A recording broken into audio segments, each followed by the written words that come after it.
candidato único, professor Christian, e o formato da sabatina será uma apresentação inicial de 5 minutos sobre as suas propostas de gestão, seguida de uma rodada de 5 perguntas por segmento e dando encerramento à sabatina com as considerações finais do candidato.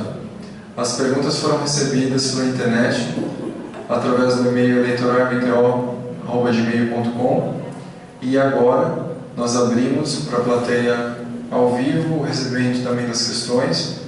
Quem gostaria de fazer questões, de elaborar perguntas, nós temos os papéis aqui para confecção. Podemos começar? Então, começando a sabatina, eu gostaria de convidar a palavra ao professor Christian Davis Tosta, candidato único a diretor-geral do Campus Matão, que terá 5 minutos registrados pela Comissão Eleitoral Local para propositura do seu plano de gestão. Quero agradecer à Comissão Eleitoral pelo trabalho que vem conduzindo e agradecer também a todos os presentes, né, pela oportunidade de discutirmos os pontos de proposta aqui.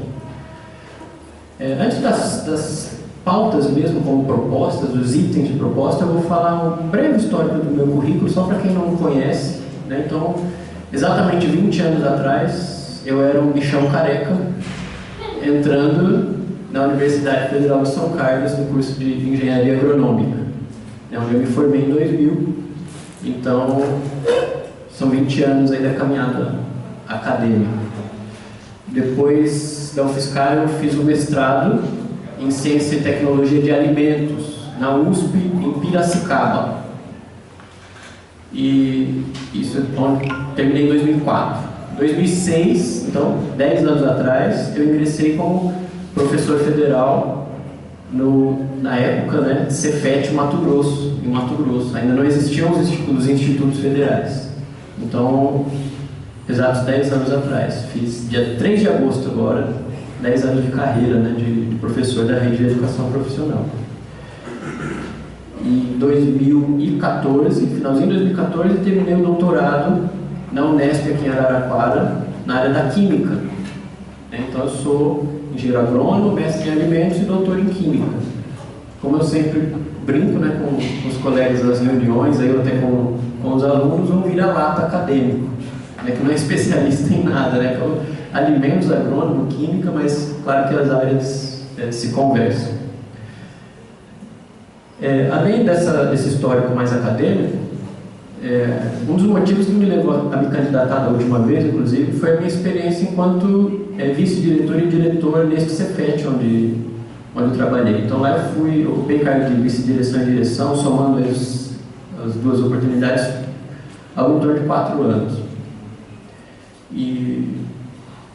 Então quando eu cheguei aqui, eu vi, para ter ideia, hoje eu sou o dinossauro do Campus Matão. Eu sou o professor mais velho em termos de carreira e o que tem mais tempo, então, né, de carreira. E não me considero velho, acho que eu sou bem jovem assim, de carreira, apesar de estar falando dos 10 anos. Ainda falta experiência para a gente. Mas quando eu cheguei aqui, eu vi que aquela experiência que eu tive em Mato Grosso, ela poderia ser útil no campus. Por essa experiência que ninguém tinha passado aqui ainda. Então eu via coisas que eu sabia solucionar, né, que às vezes o campus tinha certa dificuldade para resolver algumas questões. Igual eu brincava e falava assim, isso aqui a gente resolve na caneta. Não precisa discutir muito, isso aqui é caneta. Então essas coisas me incomodaram um pouco e em face da conjuntura, época, eu acabei me candidatando e eu acho que valeu a pena. Muito bem. Eu vou falar algumas coisas de propostas, né? Mas antes de entrar agora, eu não sei quanto tempo eu tenho, por favor. 3 minutos. 3 minutos? Então dá tempo. Essa aqui é a proposta que eu apresentei quando eu fui candidato a última vez. Esse folder aqui ele tem 19 itens de proposta. E desses 19 itens, eu diria que 80% deles foram executados. E os que não foram, são coisas que não dependem só da gente. Mas quando eu coloco aqui uma proposta, por exemplo, o plantio de mais árvores no campus, isso foi executado. Eleição para cargos de confiança, isso foi executado. Por que é importante a gente saber isso? Especialmente para nossos alunos que são recém-ingressos ou até os servidores que ingressaram recentemente. Nem todos os campi do Instituto Federal de São Paulo e do Brasil inteiro usam a consulta para os cargos de confiança. Na verdade usam, mas não como consulta, usam politicamente. Como assim? Ó, os cargos de confiança, então aqueles que recebem algum dinheiro a mais por ocupar coordenação de curso, chefia de alguma coordenação, coisa do tipo, eu tenho prerrogativa como diretor de indicar essa pessoa. Então eu posso fazer o quê? Chamo os meus chapas e indico esses nomes. Então cada indicação dessa acaba se tornando um cabo eleitoral.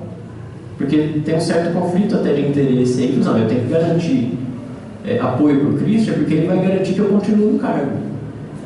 Então tem vários campos no estado que não usam consulta para cargos, né, de confiança. Então isso aqui foi uma promessa de campanha, né, e nós fizemos isso, exceto para a gerência administrativa. Por que exceto a gerência administrativa? Porque o gerente administrativo ele é solidário financeiro de maior peso junto com o diretor. Então ele responde com o patrimônio dele por alguma caca que a gente faça junto aqui. Então esse aí é o único cargo que eu fiz questão de manter na minha alçada, é o único que eu indico. Na verdade foi uma continuidade do Júnior, que é o nosso gerente educacional, administrativo.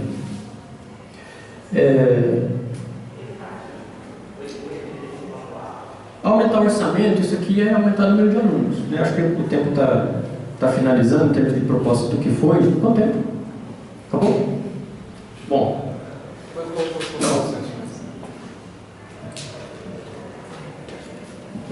Nós voltamos agora com um breve intervalo.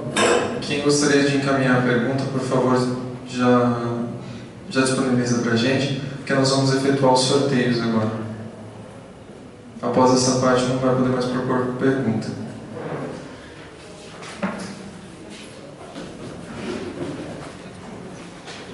Nós vamos efetuar os sorteios agora.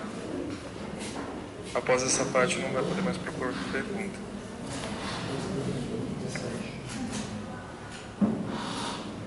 Mais alguma?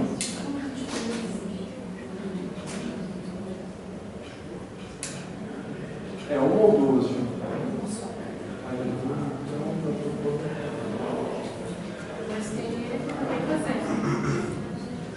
Pessoal, a gente precisa fazer o sorteio. Não tem como ficar esperando. Então são 15 e 16.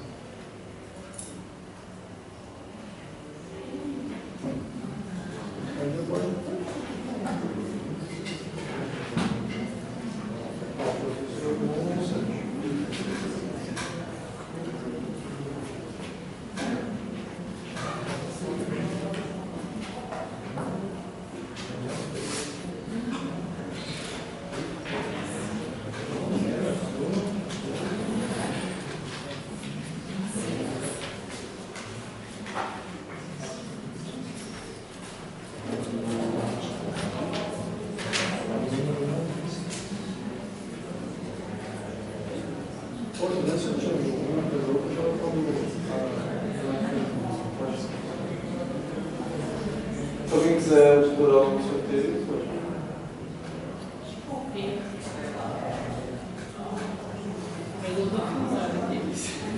Sim. Essa é a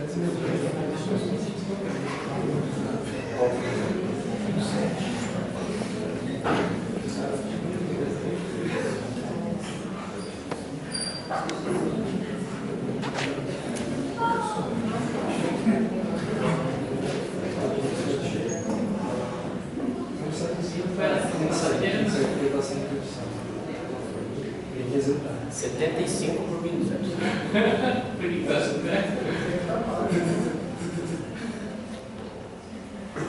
Candidato único fica até meio sem graça.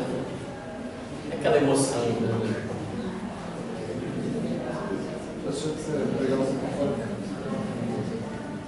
Vamos usar o tempo aqui. Falar de ideias, tá? Não é nem proposta, é um projeto que está em andamento. A proposta é de uso de água da chuva. O campus já tem a captação, mas não é utilizado, porque as bombas foram colocadas e se queimaram, ou por falha de projeto, N motivos foi... o projeto não é bom, para resumir. Bom, então tem um projeto em andamento que é para a gente pegar esse sistema de captação, a gente colocar caixas d'água, elas são subterrâneas, a gente colocar caixas d'água em cima dos blocos e usar essa água por gravidade para irrigar planta, lavar calçada, banheiro, o que quer que seja. Então esse é um projeto que a gente está trabalhando. E também para economizar energia, economizar água. Nossas contas de água são muito altas, muito altas. É algo em torno de R$8.000 por mês. Né? Então, assim, é muito dinheiro onde a gente pode economizar. A gente tem uma área grande de jardim, né? Então, esse projeto está em andamento.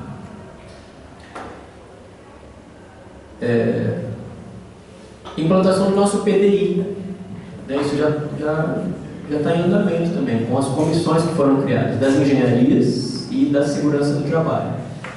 Né? Então, são esforços que a gente tem que fazer para aumentar o número aqui. Porque muitas perguntas que com certeza vão surgir ali, eu imagino, estão relacionadas com orçamento, com dinheiro e com o que resolve os nossos problemas. Né? E a resposta sempre está ligada diretamente ao número de alunos que a gente tem aqui. Porque o dinheiro que vem no campus vem em função do número de alunos. Então, esse é o grande desafio que eu penso que a gente tem.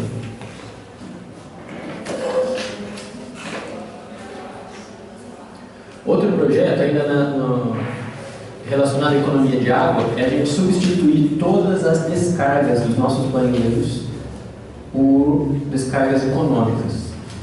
E já faço um desabafo. Eu não me conformo num prédio novo. Esse prédio é novo, né? Tem 2 anos e pouquinho, nós mudamos para cá. Né? E foi recém-construído. Ser construído com descarga antiga de válvula hidra que gasta até 40 litros, né? De 20 a 40 litros por descarga. As descargas econômicas gastam 6 litros por descarga. Então a gente já sabe de onde vem a nossa conta de água de R$8.000. Né? E a tendência, não é que eu falei de aumento do número de alunos, é aumentar a despesa de água.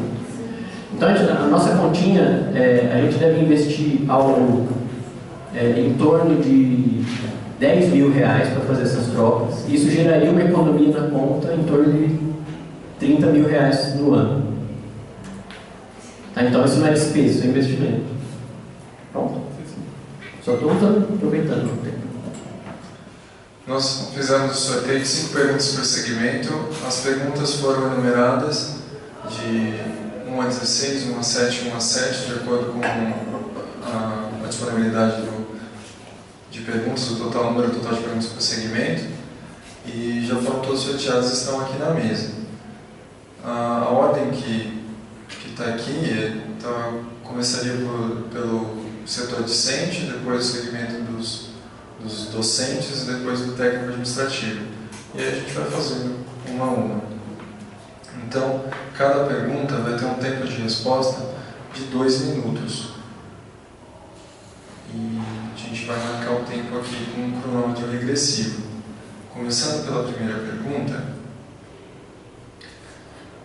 Existe um grande problema com os pagamentos de bolsas e auxílios estudantis. Nós nunca sabemos quando iremos receber. Se o valor é fixo e já previsto em orçamento, como poderia ser gerida uma forma para que os alunos do nosso campus pudessem ter uma previsão das datas dos pagamentos? Sua resposta. Essa é fácil de responder. Não depende de nós. Porque existe uma coisa chamada orçamento. O que é orçamento?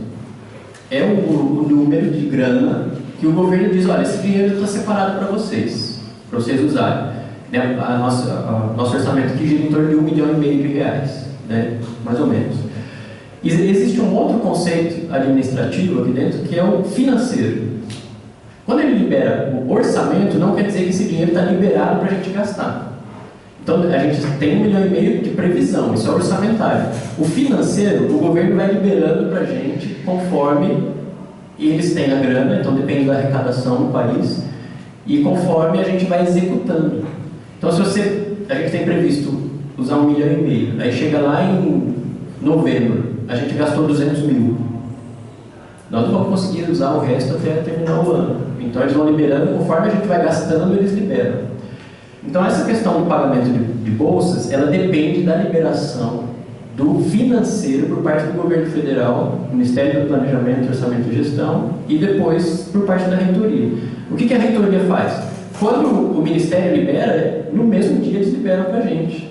Então não depende do diretor, não depende do reitor, isso depende de política pública. Minha dica, se acostumem com isso, sendo franco mesmo, não vou maquiar. Façam, eu sei que é difícil para mim falar isso mesmo, porque assistência estudantil é gente que precisa. Mas não é algo que a gente consiga resolver, não é algo que eu possa prometer, então não é possível a gente prever uma data, se vai atrasar 5 dias ou 10 dias, porque vai depender sempre do que acontece de arrecadação e na política pública. Votem bem para presidentes, deputados, senadores e gente que manda lá em cima. Ok. Segunda pergunta do segmento docente. O que o senhor pensa sobre a educação inclusiva? Pensa em alguma ideia específica para o nosso campus, sobretudo diante das dificuldades de avaliação e integração dos alunos portadores de necessidades especiais? Boa pergunta. O que eu penso sobre isso é que nós estamos muito longe de onde deveríamos estar, mas nós estamos melhores hoje do que algum tempo atrás. Nós vemos isso no campus. Nós temos alguns alunos aqui que necessitam de algum tratamento diferenciado. Ainda essa semana um aluno me perguntou, você acha que é inclusão mesmo, da forma como aconteceu aqui? Ele falou, mas nós não estamos preparados, os professores, os administrativos, nós não estamos preparados para lidar com essa situação. É verdade, mas é assim que nós estaremos preparados, lidando com isso no dia a dia. Então, isso fez com que, por exemplo, coordenadores de curso buscassem a Secretaria de Educação para aprender sobre síndrome de Asperger, que eu nunca tinha ouvido falar que existia, até a gente ter alguém aqui que tem síndrome de Asperger. Né? Então é assim que a gente vai aprender. Eu acho que é inclusão, sim. Eu me lembro também, numa reunião que nós tivemos aqui antes do meu afastamento da cirurgia, que a professora Aline, que ela tem um know-how, né, na área de inclusão, ela levantou aqui e puxou a orelha dos professores todos. Assim, o que vocês estão fazendo não é inclusão. Né? Um aluno aqui, vocês estão dando um tratamento especial para ele, diferenciado, dando canja, porque ele é diferente e não é isso que ele precisa. Ele precisa aprender a ter as mesmas responsabilidades que todo mundo. Então tem um prazo para entregar o trabalho, o prazo dele é igual a todo mundo. Então, isso não é... Vocês não estão ajudando esse aluno quando vocês facilitam para ele. Né? Então, assim, foi outro aprendizado. Às vezes a gente quer oferecer um tratamento diferenciado por carinho, por achar que a gente vai ajudar e não está ajudando.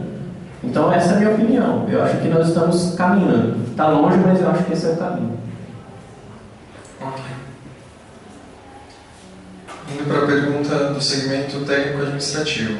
Em sua gestão, seria viável a formação de uma comissão permanente para assuntos da assistência estudantil para auxiliar nas decisões cabíveis à política estudantil? A pergunta é se é viável uma comissão permanente para assuntos de assistência estudantil. Se é viável. Porque a gente tem um caminho administrativo de propostas aqui, via, por exemplo, o Conselho de Campus. Isso é possível. Agora, isso é desejável? Minha opinião franca? Não. Porque nós temos aqui já um setor para cuidar disso, chama núcleo sociopedagógico. Então lá a gente tem psicólogo, tem assistente social, tem pessoas que têm know-how para lidar com essa questão. Agora, não, mas e os alunos têm então alguma demanda específica que a gente quer apresentar? A gente gostaria que tivesse algum recurso para tal demanda.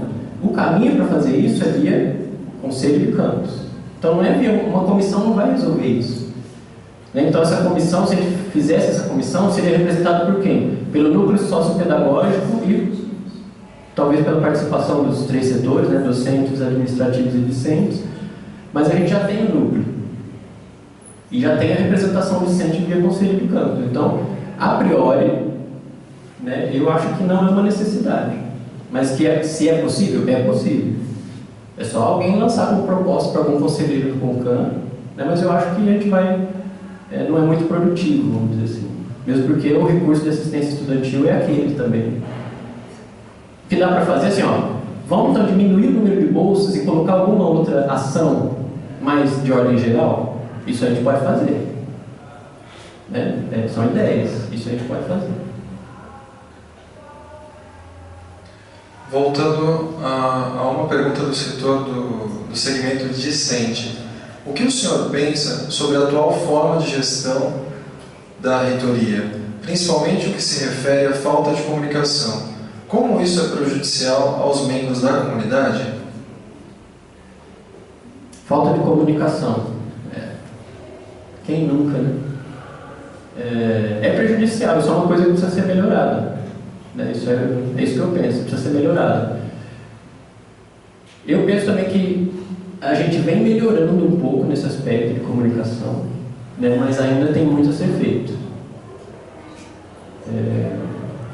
Tem coisas, por exemplo, da reitoria, chegou um documento hoje para a gente, um memorando, que a data de emissão dele é de 25 de julho. Chegou hoje para a gente que os servidores aí vão ver o e-mail que eu disparei hoje, que tem que se indicar alguns servidores para a comissão de procedimentos disciplinares lá. Então, assim, tá vendo? Não consigo justificativa para demorar muito tempo, assim. São coisas que a gente precisa melhorar, é isso que eu penso.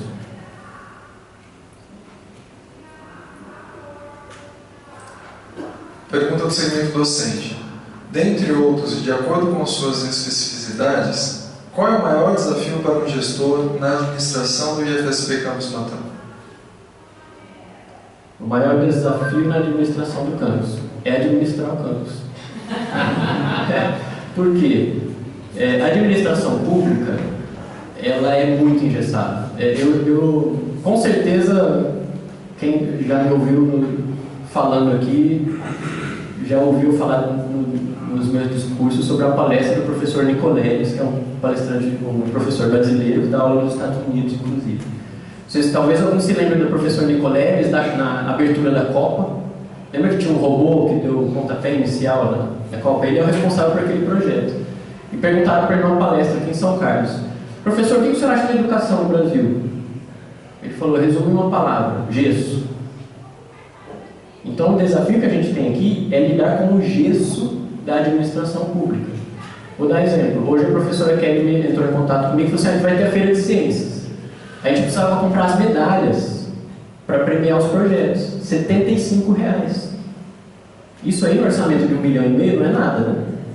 Então, só que sabe quanto custa um processo de licitação para comprar alguma coisa? O custo de mão de obra, tempo gasto no processo de licitação, R$8.000. Então a gente tem processos nossos aqui que a gente gasta R$8.000 em mão de obra para comprar 3 mil no projeto. Então assim, esse é o desafio, é saber o caminho, lidar e conseguir administrar com esse gesso, né? Agora, como que a gente lida com isso? Com um bom planejamento. Então, se eu tivesse um projeto, né, desde o ano passado, colocando isso como uma necessidade em alguns dos nossos projetos aqui, de papelaria ou de sei lá o que, a gente teria incluído essas medalhas lá dentro. Então, onde que a gente falha? Ou melhor, a gente falha não. Como que a gente pode lidar com a dificuldade da administração pública? Com um bom planejamento. E eu ainda não consegui implantar um planejamento como eu gostaria que a gente tivesse aqui. Avançamos, é verdade, mas ainda está longe de como deveria ser. Pergunta dos técnicos administrativos.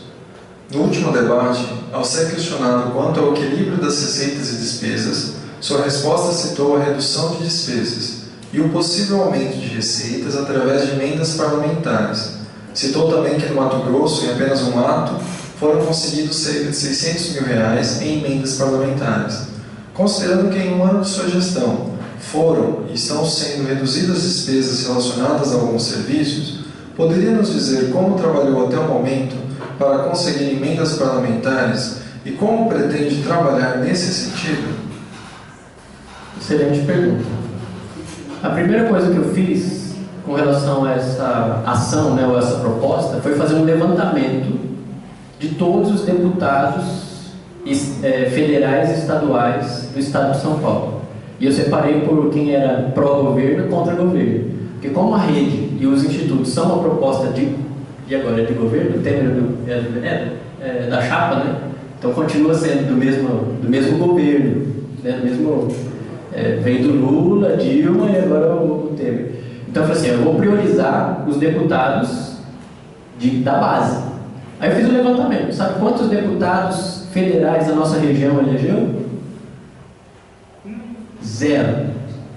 Então assim, a minha estratégia era, eu vou ver quem são os deputados, vou buscar na base do governo. Se eu não conseguir nada, eu vou pro outro lado. O que me interessa é conseguir recurso para o campo. Se é de governo ou contra, para mim não interessa. Eu vou, porque a rede é proposta de governo. Nós não temos deputado federal, que são os detentores das emendas, eleito na nossa região. Um nome que a gente tinha potencial era o professor Milton Lima, né, da região de São Carlos, mas ele perdeu a eleição. Então era uma ponte, mas ele perdeu. O outro deputado federal da região, que seria o mais próximo regionalmente falando, é o Marco Feliciano.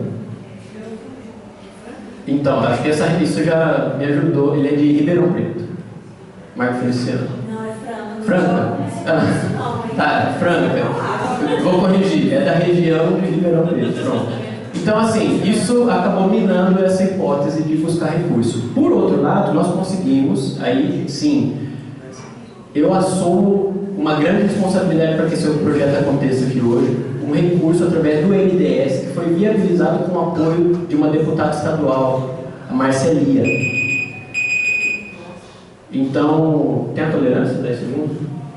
Então, esse projeto é o projeto de agricultura familiar que a professora Alexandra Filipac conduz. Então, eu assumo uma responsabilidade com esse projeto grande. Eu estou falando algo em torno de R$600 mil que eu assumo, riscos grandes, estou falando de administrativamente falando, coisas que nós precisamos assumir responsabilidade para que o projeto aconteça. Então, assim, tem alunos aqui que recebem bolsa porque a gente está assumindo responsabilidade ali. Tá? Então, assim, isso é um projeto que a gente tem que lembrar, né? Nesse ponto de pauta que a gente conseguiu. Pergunta dos alunos. Como você recebe a forma que a reitoria impôs a nova data do CONICT ao campus e o cancelamento em cima da hora do CONECT, que há menos de um mês de sua realização foi cancelado, não realizar nem respaldo dos projetos e dos seus autores?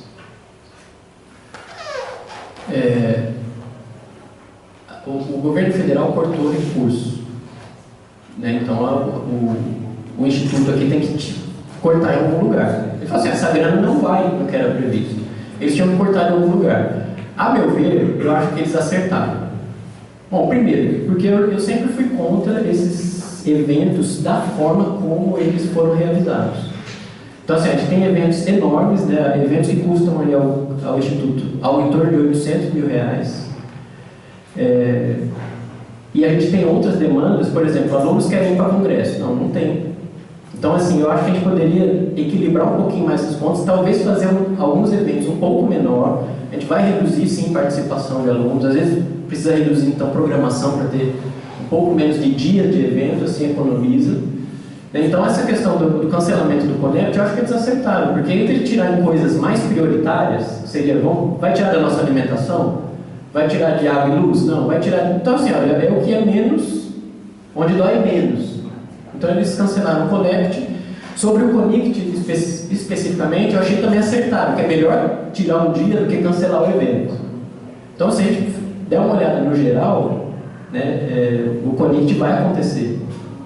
Né? Então, nós tivemos que pagar aí um dia de evento para reduzir os custos, mas ele vai acontecer. Então, eu penso que o Matão foi, de certa forma, assim, privilegiado nesse aspecto. Né?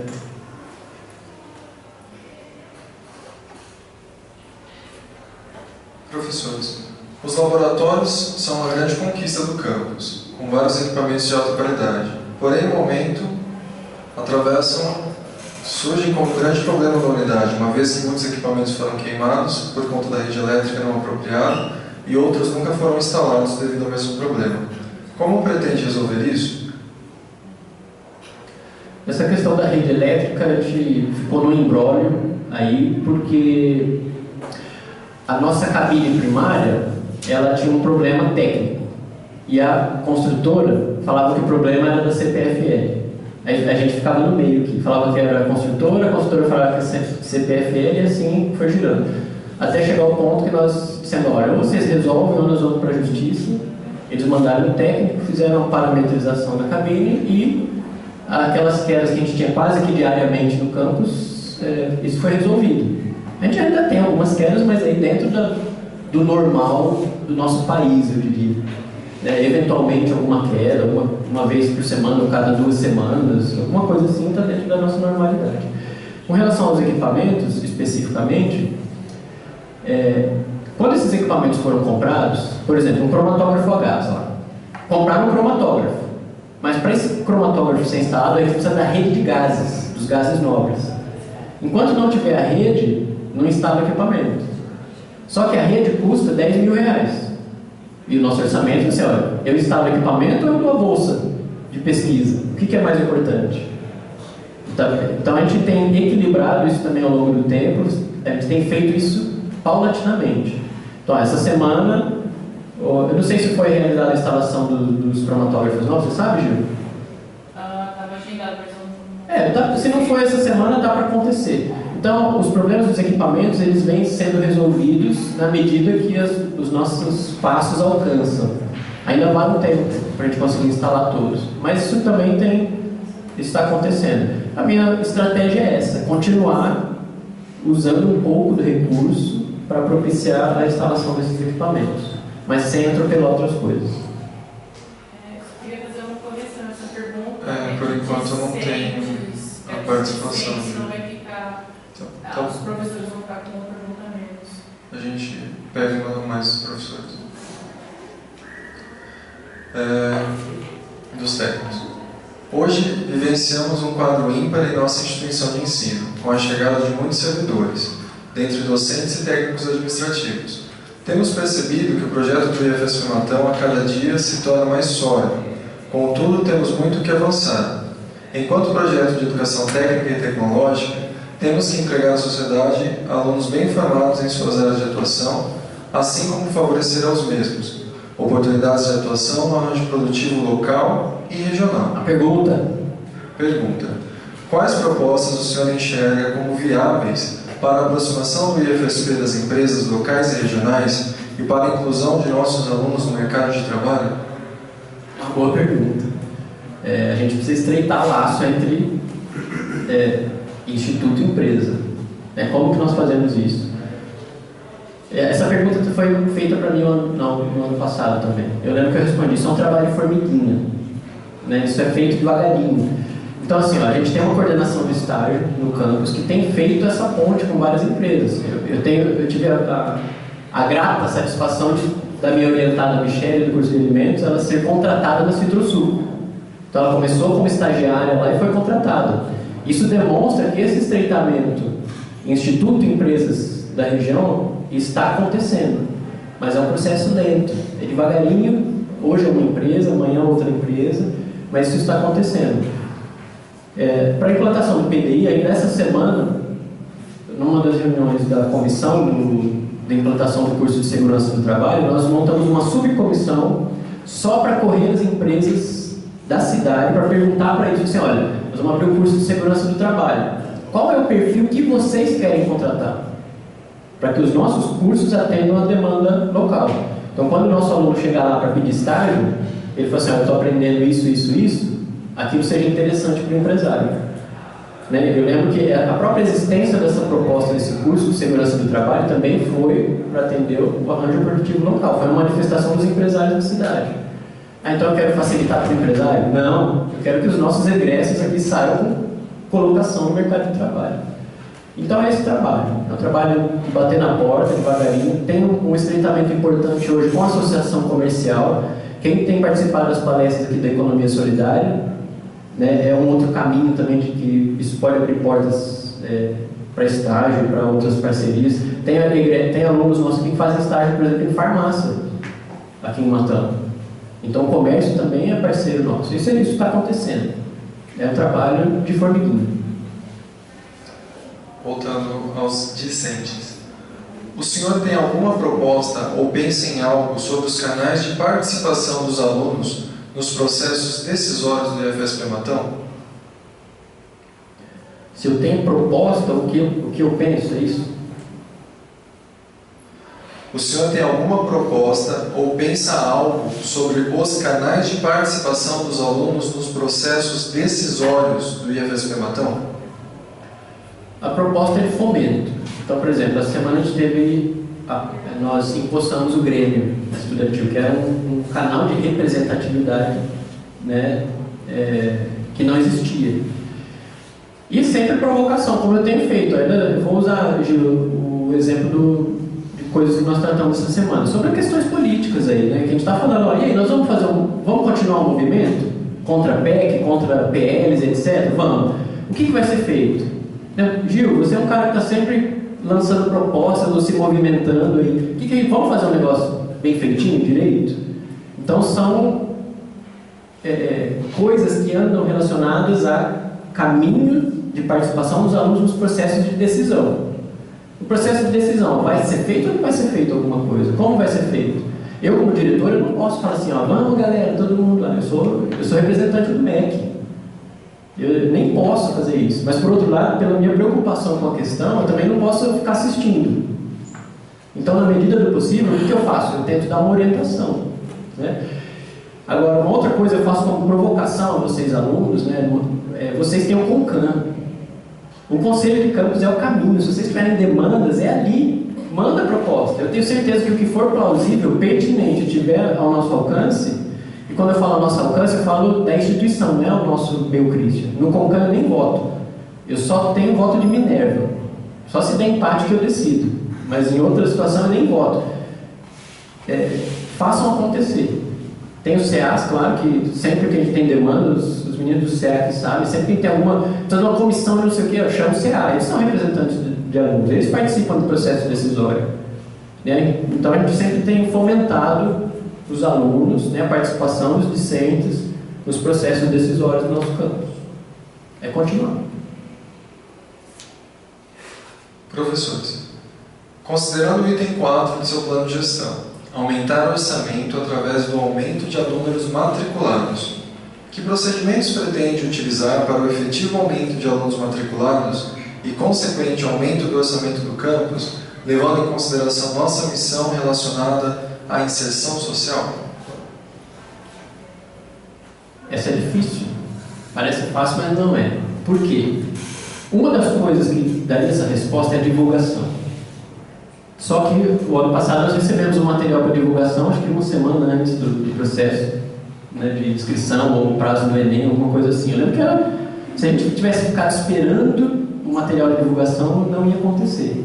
Então o que a gente faz? Olha, Fernando, eu não lembro que teve alguma ação que nós fizemos esse ano na praça, que a gente levou a barraca lá. No passado, né? O ano passado foi no processo seletivo. Então a gente vai lá na praça, distribui panfleto, bate nas costas do papai e da mamãe, leva seu menino para estudar com a gente, o curso é de excelência. Então assim, daqui a algum tempo a gente não vai mais precisar disso, porque a própria qualidade do curso aqui vai deixar isso claro para a sociedade e a concorrência vai ser maior do que a oferta. Mas como muitas pessoas não conhecem o campus ainda em Matão, a gente precisa fazer isso. E é isso que a gente faz. Como que eu vou participar disso? Meu amigo, eu visto a minha camiseta das ações de extensão, que tem o logotipo do IF aqui, e vou lá para a praça junto com todo mundo. Né? Porque eu acho que como diretor eu tenho que dar o exemplo, é isso que eu faço. Né? E não é discurso, eu vou fazer. Eu vou fazer. Então é apoio a essas ações. Olha, como o processo seletivo tem que bater nas escolas lá, né, fazer divulgação, eu dou meu nome, eu vou. Eu lembro que ano passado também fui com a Sharon, que foi em São Lourenço do Turvo. Então são essas ações, né? Chamar a turma para participar, sempre os alunos também, sempre que a gente chama, eu lembro que no Zika Zero, nós fomos para os faróis também lá, e os alunos vão, é chamar que eles vão. Então assim, às vezes falta um pouco de proatividade nossa mesmo para fazer essas coisas acontecerem. Então a minha estratégia para garantir aumento de alunos e consequentemente aumento do orçamento é fazer o que nós estamos fazendo.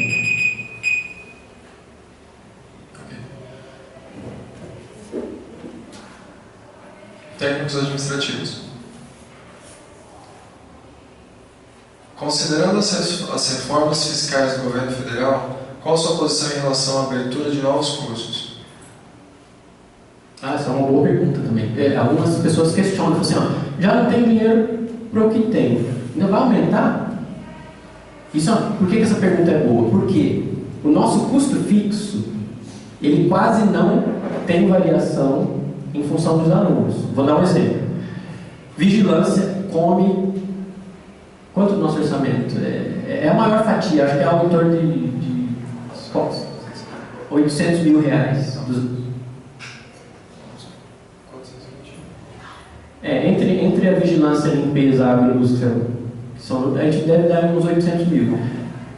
1 milhão. Só que assim, a vigilância não vai mudar a despesa se a gente tiver 500 alunos ou 1.200 alunos. São aqueles postos lá. Então, só que quanto mais alunos a gente tem, mais dinheiro vem na matriz CONIF. Então, ao contrário do que se pensa, apesar de a gente aumentar um pouquinho o consumo de energia, a energia elétrica nem aumenta, porque a sala de aula, com 40 alunos ou com 30 alunos, continuam as mesmas lâmpadas ligadas. Aumenta um pouquinho o consumo de água, algumas despesas do tipo bolsa, né, a gente teria maior demanda, só que, por exemplo, assistência estudantil vem per capita. Então, quanto mais alunos você tem, mais dinheiro vem. Então, ao contrário do que se pense, o aumento do número de vagas, ele vai nos ajudar muito. Para ter ideia, quando a gente chegar nos 1.200 alunos físicos, que é a proposta da PDI, a gente deve ter algo em torno de 1.600 alunos equivalentes. O orçamento de quem tem esse número hoje é algo em torno de 3,5 milhões de reais. Então, hoje, com 1,5 milhão a gente se vira. Agora, pensa se a gente tivesse 3,5 milhões. Várias dessas perguntas que vocês me fizeram aqui não teriam sido feitas, porque não ia ter equipamento para instalar, não ia ter a sala sem ar-condicionado, ia estar tudo redondinho. Então, assim, a resposta é, a gente precisa sim aumentar números, isso vai melhorar a nossa questão financeira. Nós estamos nos encaminhando para a última rodada de perguntas. Sobre os alunos, você apoia a criação de empresas júniores ou de uma fundação? Eu apoio.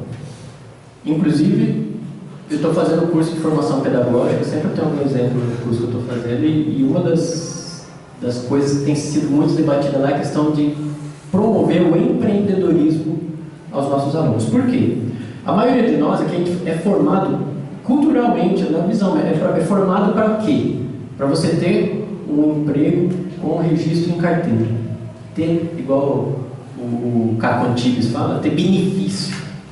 Tem vale, tem tique, tem cesta básica. Então, o nosso plano de vida é você ter um emprego com registro em carteira. Enquanto a gente tem uma demanda enorme no país por empresários.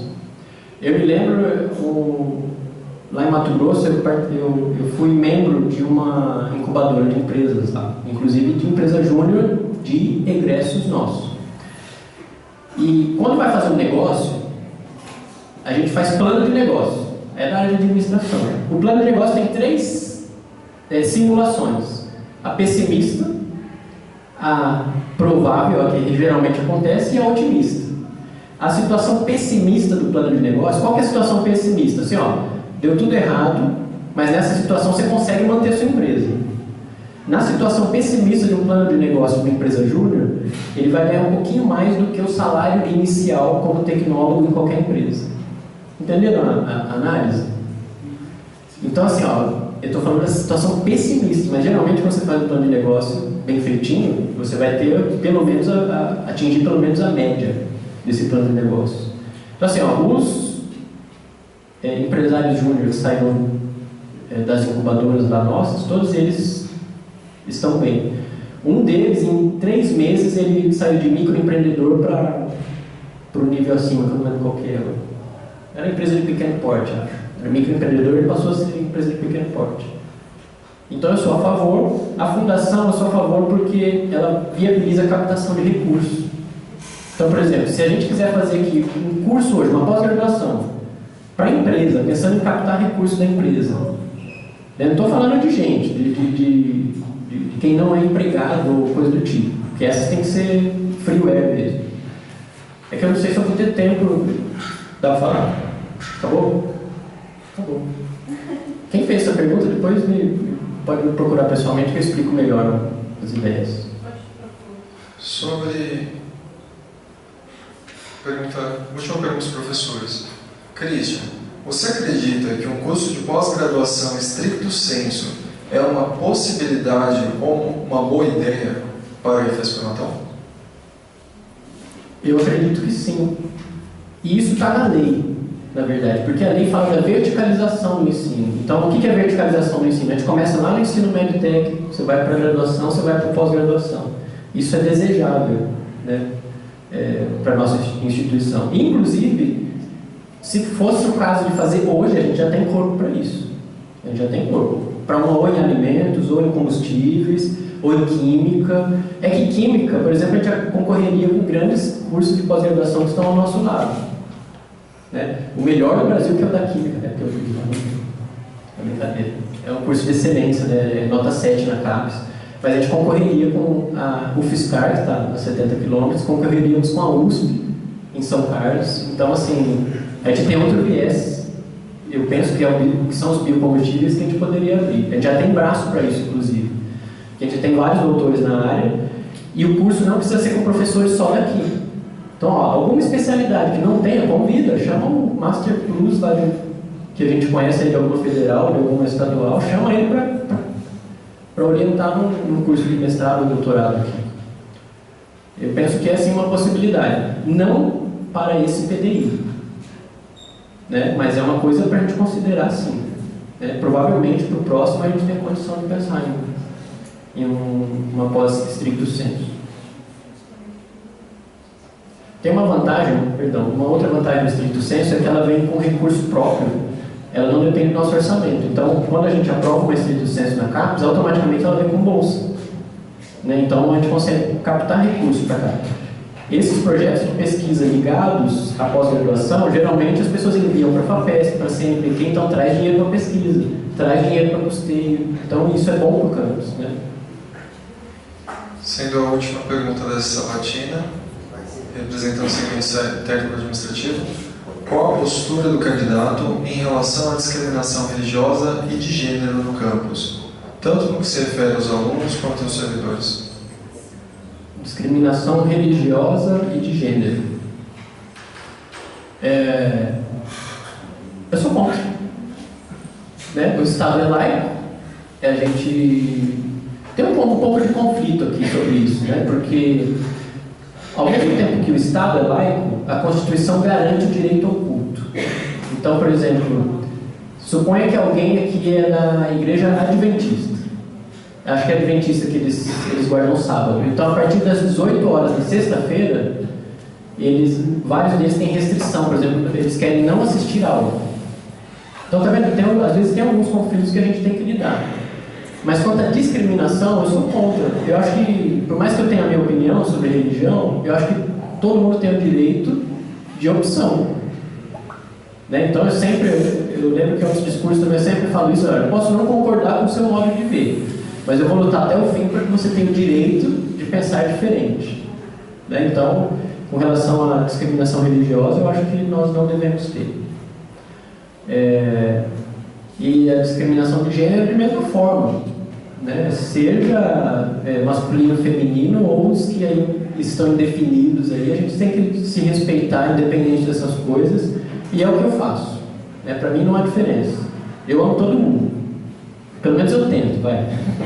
Nem sempre eu amo todo mundo, eu sou um pecador, mas eu faço muitas vezes às vezes é um esforço mesmo, às vezes é um esforço de amar as pessoas, mas eu tento. Aí já é uma questão mais pessoal, mas porque eu acho que isso é que Deus espera da gente. Por mais que o nosso ser às vezes não queira, então por obediência eu sempre tento, mesmo quando não queira, eu faço o esforço. Então, sou contra a discriminação religiosa e de gênero. Perfeito. Encerradas as perguntas, nós damos um tempinho para o senhor pensar nas considerações finais e vamos conversando aqui só um pouquinho. A exemplo do último debate, nós vamos pegar as perguntas sobressalentes da sabatina, enviar o e-mail do diretor e fica a cargo dele, se ele quiser dar uma resposta. Aí as respostas serão publicadas no site das eleições de 2016, na nossa página institucional, mto.ifsp.edu.br, e também no Comunique, no poste em que ela surgir. Para as considerações finais, como a gente foi breve, nós podemos colocar 10 minutos, caso o senhor queira, teto máximo, né? Pode ser. Então, encerrando, convidando o professor Christian para as considerações finais dessa sabatina, agradecendo de antemão a presença de todos. Obrigado. Muito bem. Como eu não consegui apresentar toda a proposta no começo, faltam 2 ou 3 coisas que eu vou comentar agora, e depois eu vou abrir o tempo também, se alguém tiver mais alguma pergunta, eu fico à disposição sem problema nenhum, a gente usa esse tempo. Uma coisa que eu tenho como bandeira e proposta é sempre tratar as pessoas com muito carinho, né? Então, assim, projetos de vida mesmo. Quem sabe quem já precisou de mim algum motivo, alguma demanda lá sabe. Então, assim, ó, quem quer sair do Campus Matão, olha, eu vou fazer todo o esforço para que você vá embora. É isso que você vai ficar mais feliz, assim, lá. Vai fazer, um doutor, uma doutora, alguém muito especial, mas se ela estiver aqui infeliz, não vai adiantar. Então eu sempre tenho feito muito esforço de tratar as demandas, seja discente, seja administrativo, seja docente, com todo o carinho, pensando nas pessoas. Isso é uma coisa que eu queria lembrar.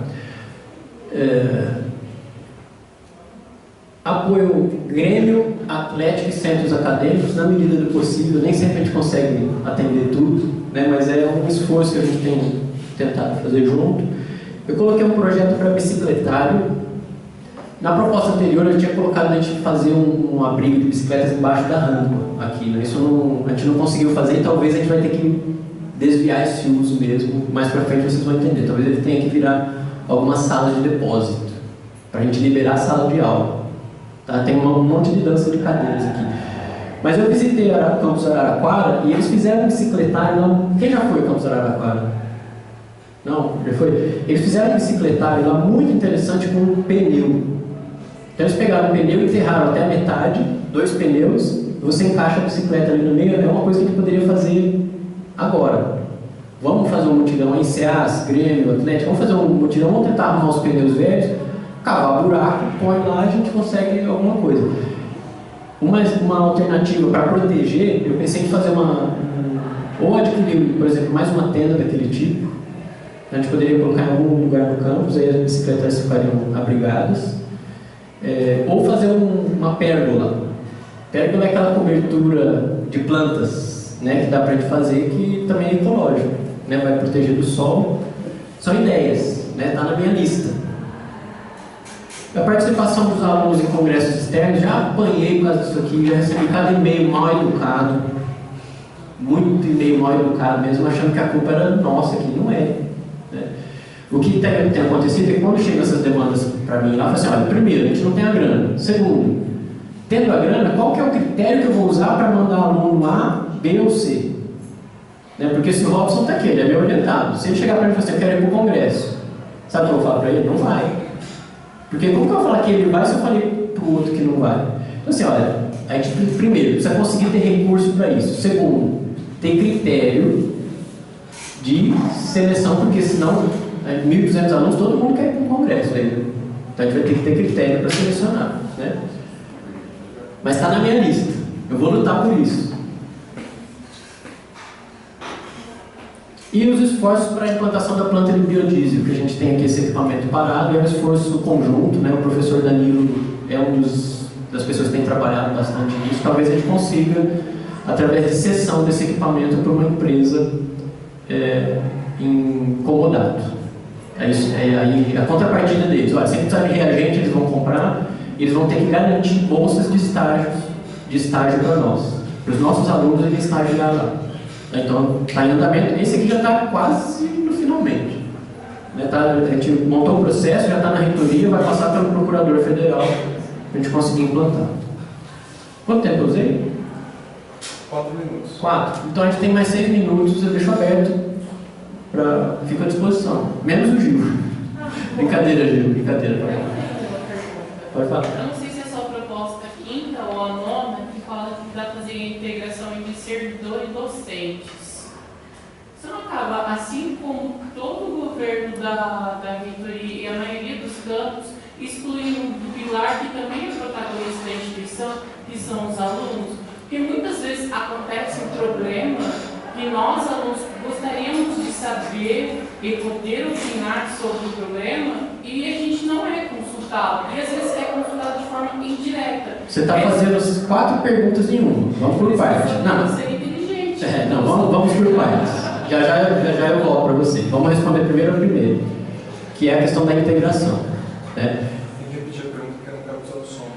Eu vou repetir a pergunta para a gravação aqui, tá? Eu tenho um item aqui de proposta que é melhorar a integração docentes administrativos. E o Gil questiona, fala, por que os docentes não estão ali? Né? Que então o docente não é importante? Alguma coisa assim, né, Gil? Não é isso. É porque quando eu penso, né, essa proposta aqui ela é muito pontual. Então, assim, eu pensava, alguma coisa que eu tenho em mente, pegar, por exemplo, uma quarta-feira ou um dia na semana, a gente fazer um café da manhã. Cada um junta a panela, cada um traz um bolo de fubá, alguma coisa, e ali a gente já tratar das coisas institucionais. Por que não? A gente estava tomando um cafezinho, comendo um bolinho, mas a gente está tratando daquela comissão, daquele projeto, né, Léo? Que a gente precisa resolver, e a gente faz com que a gente se estreite um pouquinho melhor. Na verdade, já era para ter feito, mas não consegui. Então, assim, nessa ideia, Gil, presta atenção. Você faz a pergunta, não presta atenção. Estou prestando atenção, então, nessa ideia desse projeto, eu não tenho como fazer um junta-panela desse com os 800 alunos que a gente tem hoje, mais os 61 docentes, mais os 42 administrativos. Não tem nem onde colocar todo mundo ao mesmo tempo fazendo esse junta-panela. Então, assim, se vocês tiverem alguma ideia de estreitamento da integração possível com os 3 segmentos, ideias são bem-vindas, mas eu não consigo mentalizar, não é essa a minha ideia aqui, minha proposta é outra, é integração docentes e administrativos. Tá respondido? Tá, a proposta do Google Docs são enquetes. A gente gosta de participar. Por exemplo, a mudança do segundo andar para o primeiro, do solo, foi uma transição não muito boa para nós alunos. E se tivesse sido explicado quais eram os problemas das propostas, nós somos adultos, teríamos entendido. Mas gerou uma revolta desnecessária porque a gente sequer foi consultado. E aquilo que é direito concedido, garantido, tem que ser avisado quando a gente vai tirar.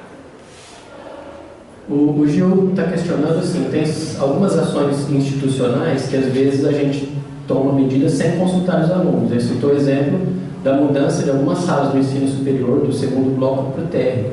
Isso realmente aconteceu, foi uma falha.